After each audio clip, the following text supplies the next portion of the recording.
Everything I knew about who I was turned out to be a lie. I'd been living for 72 years. My name is Janet Sullivan. I'm 72 years old. 2 years ago, I discovered that the people who raised me weren't my biological parents, and the entire story of my origins was a fiction they created.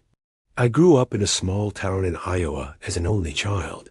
My parents were Paul and Mary Sullivan, good people by all accounts, hardworking and religious. They were the kind of folks who were pillars of their community. My father worked at the grain elevator, and my mother was a homemaker. We lived modestly but comfortably in a house my parents had bought before I was born. I was told I was born in 1952 at the local hospital. My mother had complications during the birth, they said. This is why they never had more children. This story was repeated to me throughout my childhood whenever I asked why I didn't have brothers or sisters. It seemed perfectly reasonable. Many families had only one child, especially if there had been medical complications.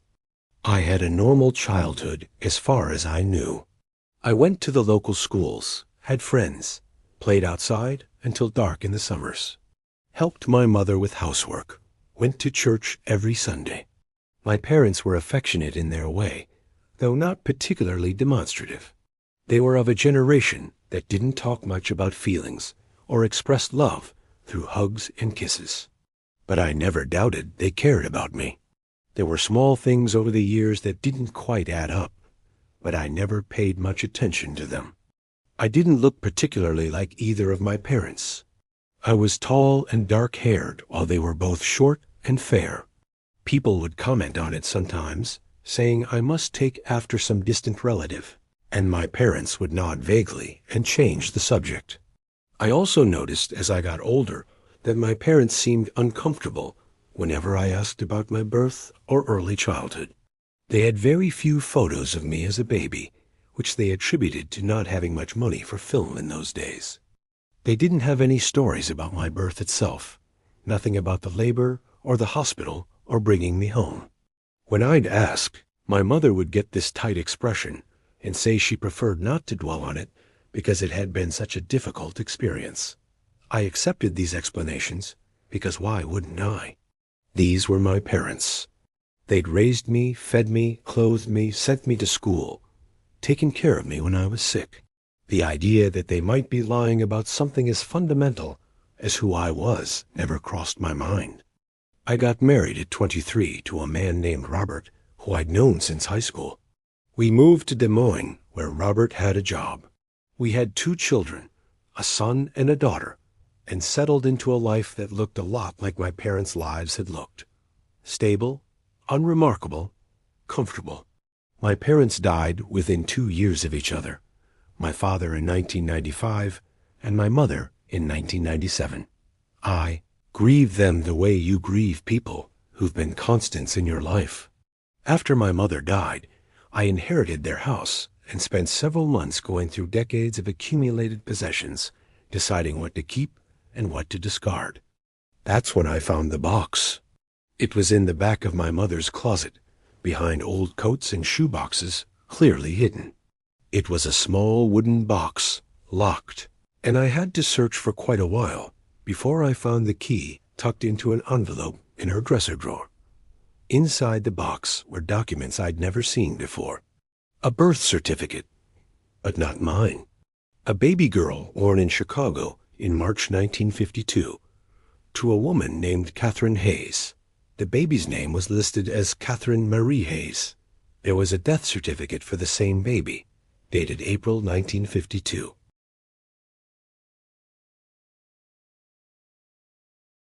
The letter was dated May 1952, and it said, "I'm so glad we could help you and Paul. The baby is beautiful, and she'll have a wonderful life with you. No one here knows anything, and no one ever will. As far as everyone's concerned, you went to Chicago to be with your sick sister and came back with your newborn daughter. Destroy this letter after you read it." My mother had clearly not destroyed the letter.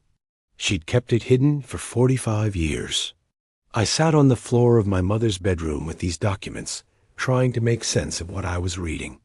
The baby who died in Chicago had been born the same month and year I'd been told I was born. There was a letter suggesting my parents had acquired a baby through some unofficial channel, and my mother had kept these secrets locked in a box her entire life. I spent the next several weeks going through every other document in that house. I found my birth certificate, the one I'd always known about, listing Paul and Mary Sullivan as my parents, listing my birth at the local Iowa hospital. But now I was looking at it differently. Was this document real, or had it been falsified somehow? I didn't know what to do with this information. My parents were both dead, so I couldn't ask them. I didn't know who Margaret was, or how to find her. The letter gave no last name, no address, no context. I didn't know if I was the baby who'd been given to the Sullivans, or if these documents were about something else entirely, though the timing seemed too perfect. I told my husband what I'd found. Robert suggested we let it go, that my parents were gone, and whatever had happened was in the past. And maybe it was better not to know, but I couldn't let it go. I needed to understand who I was and where I'd come from. I started with DNA testing. This was around 2005, and consumer DNA tests were just becoming available. I sent in my sample and waited for results, not really knowing what I expected to find. The results came back showing I had no genetic relation to anyone named Sullivan. I'd expected that, but seeing it confirmed was still shocking. The test also showed several DNA matches to people I'd never heard of, distant cousins and relatives, who shared varying percentages of my genetic material. I reached out to some of these matches through the testing service. Most didn't respond or said they didn't know anything about my family. But one woman, a second cousin according to the DNA results, wrote back and said her grandmother had mentioned having a sister named Catherine who died young in Chicago in the early 1950s. Her grandmother's name was Margaret Hayes. Margaret Hayes, the same first name as the person who'd written the letter to my mother. I asked this woman if she knew anything more about Catherine. She said no, just that Catherine had been young, unmarried, and had died in Chicago. There had been some kind of scandal around it, but her grandmother never talked about the details. I asked if her grandmother, Margaret, was still alive. She said no. Margaret had died in 1998, so close, I thought. If I'd found that box just a year earlier, I might have been able to talk to Margaret myself. Through more research and more DNA matches, I was able to piece together what I think happened. Catherine Hayes was my biological mother. She'd been young, probably 18 or 19, and had gotten pregnant outside of marriage in 1951. This was a massive scandal at the time, the kind of thing families would go to great lengths to hide. Margaret Hayes was Catherine's older sister. She'd apparently helped arrange for Catherine to go to Chicago to have the baby in secret, away from anyone who knew the family. The plan, I think, was for the baby to be given up for adoption through official channels. But somehow Paul and Mary Sullivan had gotten involved. I don't know how they knew Margaret or Catherine. I don't know if they paid money, or if this was done as a favor, or what the exact arrangement was. But they'd traveled to Chicago, taken me as a newborn, and brought me back to Iowa, claiming I was their biological child born in the local hospital. The death certificate for Catherine Marie Hayes, the baby born in March 1952, was real, but that baby wasn't me. I think Catherine had 2 babies, or maybe the death certificate was falsified, or maybe I'm misunderstanding the timeline. The documents are confusing and incomplete, and everyone who could explain them is dead. What I do know is that Catherine Hayes, my biological mother, died in Chicago in April 1952 from complications related to childbirth. She was 19 years old. She never knew what happened to me, never knew I'd been given to a couple in Iowa who raised me as their own. And my biological father? I have no idea. Catherine was unmarried, and whoever the father was, his name doesn't appear on any document I've found. He's a complete mystery. I've spent the last 2 years trying to understand how this happened and why the Sullivans made the choices they made. From what I can piece together, Paul and Mary had been married for several years by 1952 and desperately wanted children, but couldn't conceive. In those days, official adoption was difficult and expensive and could take years. When somehow, through some connection I don't understand, they learned about Catherine's pregnancy and the plan to give up the baby, they saw an opportunity. They arranged to take me, brought me back to Iowa, and created a completely false identity for me. They got a birth certificate issued, probably through some combination of bribes and falsified documents, listing themselves as my biological parents. They told everyone Mary had given birth in the local hospital, even though she hadn't. They created a complete fiction and maintained it for the rest of their lives. I understand, intellectually, why they did it. They wanted a child. They loved me. They gave me a good life. By the standards of their time and community, what they did might have seemed reasonable or at least understandable. Unwed mothers were scandals. Babies born outside marriage needed homes. The Sullivans could provide that home. But they lied to me for my entire life. Every time I asked about my birth, they maintained the lie. Every time I wondered why I didn't look like them. Every time some piece of the story didn't quite fit. Even as I grew into an adult, even as I had my own children, they never told me the truth. And because of their lie, I never knew my biological mother. Catherine Hayes died at 19, never knowing what happened to her baby. I never got to know her, never got to hear her story, never got to understand where half of my genetic heritage comes from. That opportunity was stolen from both of us by people who thought they were doing the right thing. I've also had to come to terms with this fiction. I'm not Janet Sullivan, born in Iowa in 1952. I'm Catherine Marie Hayes, born in Chicago in 1952. Or maybe I'm not. Maybe that name belonged to the baby who died, and I'm someone else entirely. I don't even know what name Catherine intended for me, or if she'd chosen one before she died. I told my children about all of this. They were shocked and fascinated and full of questions I couldn't answer.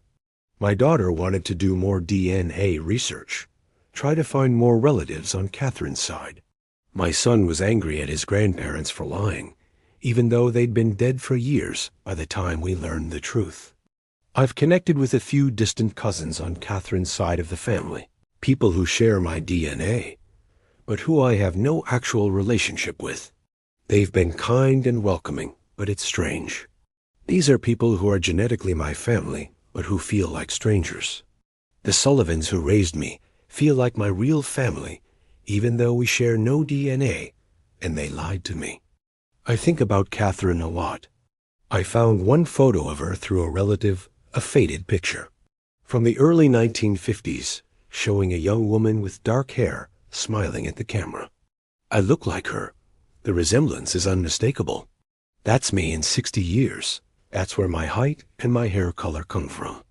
She's written on the back in someone else's handwriting. Catherine, summer 1950. She was just a girl, younger than my own daughter is now. She got pregnant, which in 1951 was a catastrophe. That could ruin your entire life. She went to Chicago to have the baby in secret. She died from complications, never knowing what happened to the child she'd carried for 9 months. And that child grew up 3 states away as Janet Sullivan, never knowing Catherine had existed, never knowing the truth about where she came from. I lived 72 years in a complete fiction. I'm not angry anymore, not really. I was at first furious at Paul and Mary for lying to me, for robbing me of my true identity, for keeping these secrets. But anger doesn't change anything. They're gone, and they can't explain themselves or apologize or help me understand. Now I'm just sad. Sad for Catherine, who died so young. Sad for myself that I never got to know her. Sad for the confusion and loss of identity I feel even now. Sad that my children's grandmother wasn't who they thought, and their grandfather wasn't their genetic relative. But I also have to acknowledge that Paul and Mary gave me a good life. They fed me and clothed me, and sent me to school, and supported me. They weren't perfect, but they were decent people who did their best. The fact that they weren't my biological parents doesn't erase the years they spent raising me. I just wish they'd told me. Even at the end, when my mother was dying and could have unburdened herself, she chose to stay silent. She took the truth to her grave and left me to find it in a locked box.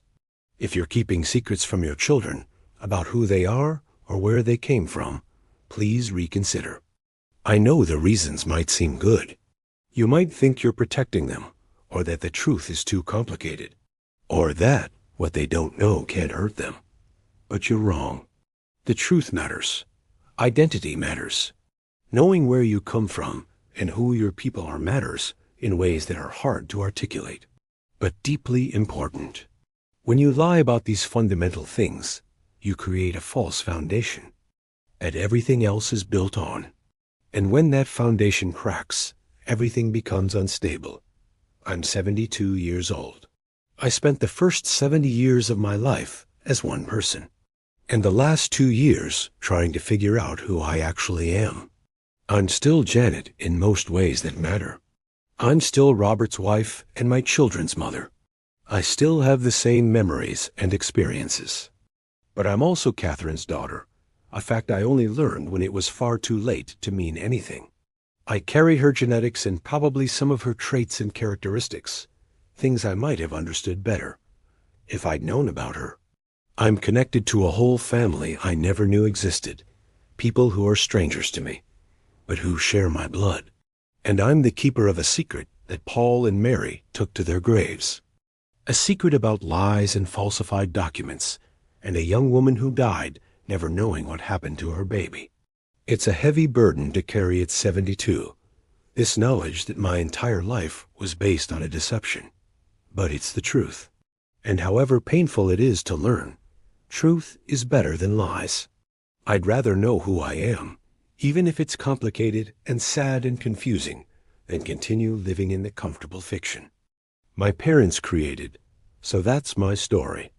I'm Janet Sullivan, who is really Catherine Hayes' daughter.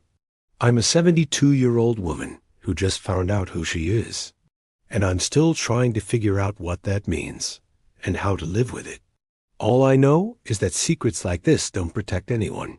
They just delay the pain and make it worse when the truth finally comes out.